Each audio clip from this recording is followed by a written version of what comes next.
tutulmaz. Eyvayey tutulmaz. Tutulmalı tutulmalı.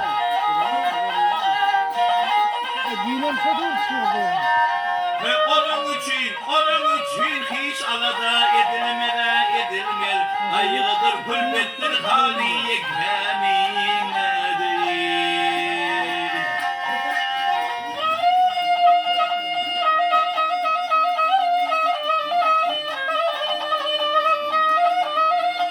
Hey bir yekeydin bilinmediği şey edinli var bunun gönlüne hoşi yaktı çekip yaktı ağırsa başı gözünle kaldı yaş doldu yekenine.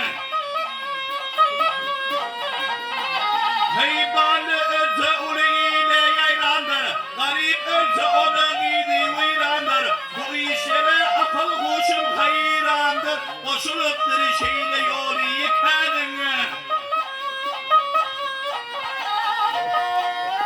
Ah maltumulu yalın yaşırıp sözleme Noltanın içinden hayır gözleme Eyvayey gözleme Evet